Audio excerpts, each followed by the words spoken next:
Have loudspeaker announcements, maybe find it, where TSA says, don't make jokes or you'll be arrested. Next, it'll be permanently detained.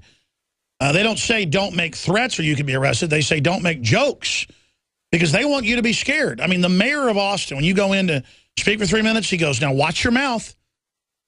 I can have you arrested. Serious criminal charges. He wants you to know you're scum.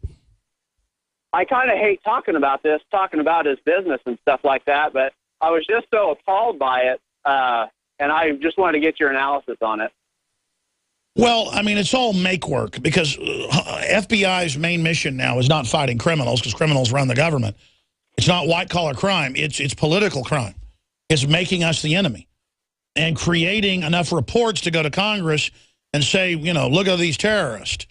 So that's all it is. I appreciate your call. It's creating the perception there's all this terrorism, the perception there's this danger. Joey, you're on the air from New York. Thanks for calling in. Hey, how you doing today, Al? Good, I'm doing great. Go ahead. All right, man. So, all right, I'm 19, and my generation of people are we're like knowledgeable with this whole NWO, the whole try and depopulate us, make us stupid, blah blah blah. Well, like a bunch of my friends, we're all trying to rebuild the society. We're trying to think about 20 years down the future of how we're going to be basically in years rebuild what everyone's broken down. I mean, any advice on how we can rebuild America, anything at all, how our generation can focus on ourselves instead of all this other distractions we have going on day to day. That's all. Well, I think you start with watching less television, exercising more, finding honorable people to be friends with, doing business with those that have proven that they're honorable, and just being a man, being a woman, if you're a woman out there, and picking an issue that you're going to fight locally, becoming a leader in your area, calling yourself a citizen journalist, going out and doing commentary, just like I do with an iPhone, you know, even when I'm not working, and just becoming active in the electronic soapbox, but also the physical soapbox. The journey of 1,000 miles starts with a single step. Go speak at city council. It'll be on local cable. Go speak at county commissioners. Go speak at the water district. Say, I want the fluoride out of the water. Read, you know, AP Reuters headlines about brain cancer and bone cancer from it. And just bombard them with our messages. Take your own intel, put out your own message. Take our message, if you agree with it, amplify it. They can't stop us. Completely. Well, that's it right there, brother. Being an honorable person. Thank you so much, Alex. Yeah. I'm just trying to get my generation to get the proper knowledge to not necessarily rebuild America, but restore it to what it should, like how it used to be, you know? Well, you do that by cutting taxes and not letting the money go to the globalist. Right there, you cut taxes and less money goes to Washington, and you cut debt.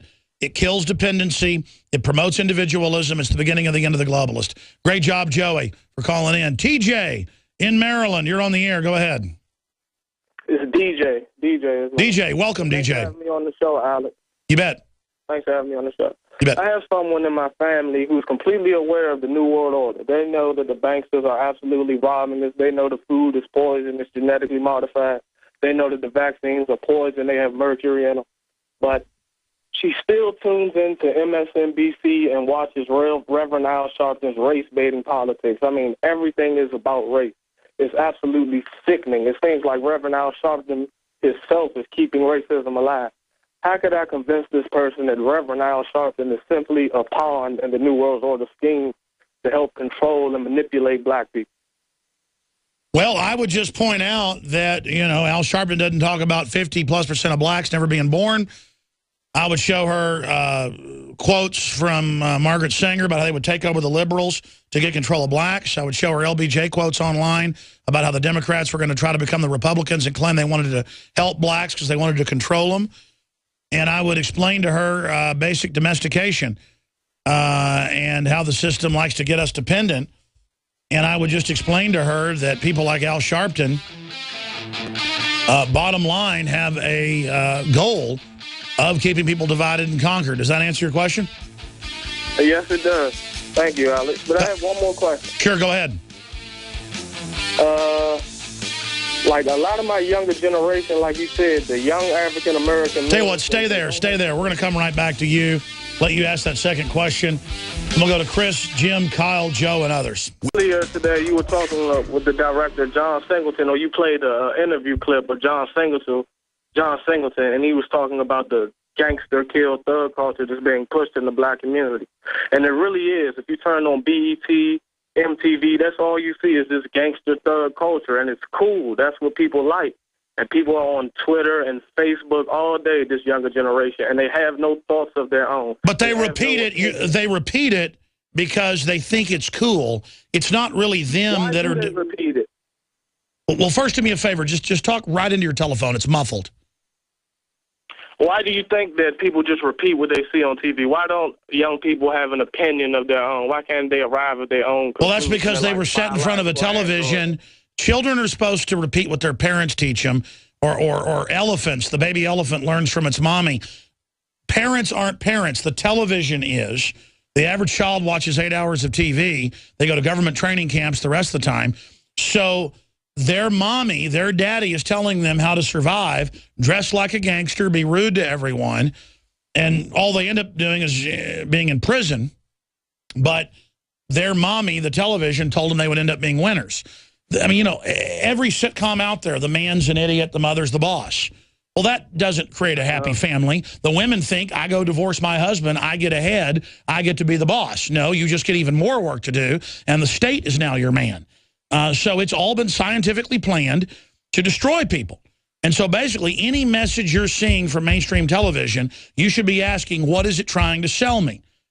And the answer is... Melissa Harris Perry, who says your children belong to the state. I know. It's over-the-top tyranny. I appreciate your call. That's because they think that we're that dumb. Folks, try to talk right into your telephone. There's this phenomenon with telephones as well. Everybody talks like this, and I can't understand. You just put the receiver right up to your mouth. Chris in Austin, you're on the air. Go ahead. Hey, Alex. How's the reception? Oh, I'm sorry. They were popping in my ear to say they had a video ready. I'm sorry. Go ahead. Oh, okay. I missed what you said. Start over. Go ahead. How's the reception? It's good. I can hear you. All right. I'm calling with Texas Marijuana Liberty. We're fighting tyranny on the front lines in Austin, fighting for medicinal marijuana in Texas. Now, I know you know... How much pot have you smoked today?